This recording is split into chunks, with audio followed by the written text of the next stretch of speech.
अल्लाह के नबी साहबा के साथ बैठे हुए, एक औरत आती है, अय अल्लाह के नबी इन्नी असब्तु ज़िना, मैंने ज़िना किया है, तहिरनी, मुझे पाक कर दीजिए। शादीशुदा औरत थी, जानती थी इस्लाम के अंदर शादीशुदा अगर मर्द या औरत ज़िना कर ले तो उसकी सजा क्या है। जानती थी कि जान मार दी जाएगी, कत्ल कर दी जाएगी। सब कुछ जानने के बावजूद वो अल्लाह के नबी के पास आती है, अय अल्लाह के नबी मैंने जिना किया है और मैं नहीं चाहती कि आखिरत में मुझे जिना की सजा दी जाए। अय अल्लाह के नबी मैं तौबा करना चाहती हूँ, मैं जिना की सजा लेना चाहती हूँ, मुझे सजा दे दीजिए, मुझे पाक कर दीजिए ताकि आखिरत में मुझे सजा न मिले। अल्लाह, कौन सी ताकत थी मेरे भाइयों, जो वो उस औरत को अल्लाह के नबी की अदालत में लेकर के आती है। आज तो मुजरिम अदालत से भागता है, आज तो मुजरिम रिश्वत दे करके सोचता है मैं सजा से बच जाऊं, लेकिन जब ईमान पैदा होता है तो मुजरिम अदालत में चल करके आता है और कहता है कि मुझे सजा दी जाए। अल्लाह के नबी ने टालने की कोशिश की, आपने कहा जाओ क्या बात कर रही हो। उसने कहा मुझे टालने की कोशिश न कीजिए, मैंने जिना किया है और मैं उसका सबूत भी लेकर के आई हूं, मैं हमल से हूं, मैं पेट से हूं, अल्लाह के नबी मुझे जिना की सजा दे दीजिए। आपने कहा ठीक है जाओ, जाओ जब बच्चा पैदा हो तब आना, जाओ जब बच्चा पैदा हो तब आना, तुमको हम अभी सजा नहीं दे सकते। 9 महीने का टाइम दे दिया अल्लाह ने, 9 महीने का टाइम दे दिया। भाग सकती थी, कोई रिकॉर्ड नहीं रखा, अल्लाह के नबी ने कहीं नाम नहीं नोट किया, सहाबा को उसका नाम लिख करके नहीं दिया, उसको 9 महीने का मौका दे दिया, जा तो भाग सकती है तो भाग जा।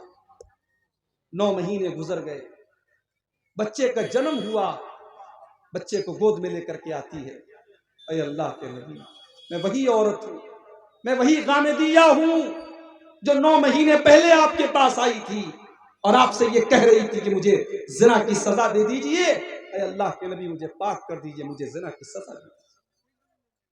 अल्लाह के नबी ने फरमाया तुम्हारा बच्चा भी छोटा है, मां के दूध पर निर्भर है, जब तक ये बच्चा मां का दूध पी रहा है तब तक हम तुम्हें जिना की सजा नहीं दे सकते। जब तुम्हारा बच्चा मां का दूध छोड़ दे, जब रोटी खाने लगे तब तुम मेरे पास आना। अल्लाह के प्यारे नबी ने 2 साल का मौका उस औरत को और दे दिया कि अब अगर वो भागना चाहे तो भाग सकती है। अल्लाह के नबी उसको भूल जाएंगे, सहाबा उसको भूल जाएंगे। 2 साल का टाइम गुजर गया, उस औरत का बच्चा रोटी खाने लगा, अपने बच्चे को इस हाल में लेकर के आती है कि बच्चे के हाथ में रोटी का टुकड़ा है। अय अल्लाह के नबी मैं वही औरत हूं जिसने आपके पास आकर के ज़िना का इकरार किया था। अय अल्लाह के नबी देखिए मेरा बच्चा रोटी खाने लगा, अब तो मुझे ज़िना की सजा दे दीजिए। नबी अकरम ने बच्चा एक मुसलमान के हवाले किया, जमीन में गड्ढा खोदा गया, उस औरत का आधा धड़ गड्ढे में डाला गया, सहाबे किराम के हाथों में पत्थर दे दिए गए और पत्थरों से मार मार के उस औरत को खत्म किया।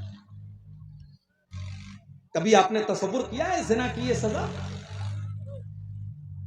मुझे याद आता है राज ठाकरे ने एक मर्तबा कहा था, जब दिल्ली के अंदर चलती बस पर एक लड़की का जिना किया के साथ रेप किया गया, और सिर्फ रेप ही नहीं किया गया बल्कि जानवरों की तरह उस लड़की के साथ, उस औरत के साथ सुलूक किया गया, और पूरे भारत में उस केस को निर्भया कांड के नाम से याद किया गया। तो राज ठाकरे ने उस मौके पर कहा था कि रेप करने वालों को वही सजा देनी चाहिए जो इस्लाम देता है।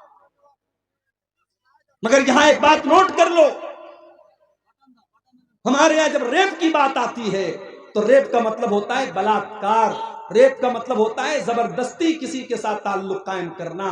मगर इस्लाम ये कहता है कि अगर एक मर्द और एक औरत इलीगल तरीके से, गैर कानूनी तरीके से अगर आपस की सहमति से भी ताल्लुक बनाते हैं तो वो भी रेप ही कहलाएगा, वो भी जिना ही कहलाएगा।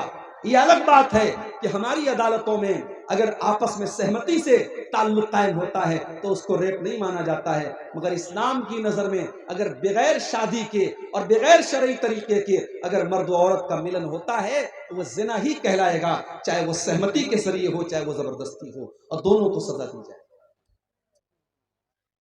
हाँ, जबरदस्ती होगी तो रेप करने वाले को सजा मिलेगी, औरत को नहीं मिलेगी, लेकिन आपस की सहमति से हुआ है जिना तो दोनों को सजा मिलेगी। अगर कुंवारे लोग जिना करेंगे तो 100 कोड़े की सजा दी जाएगी और 1 साल के लिए शहर से निकाल दिया जाएगा, और अगर शादीशुदा मर्द और औरत जिना करेंगे तो इस्लामी कानून के अंदर सजा यह है कि उसको पत्थरों से मार मार के खत्म कर।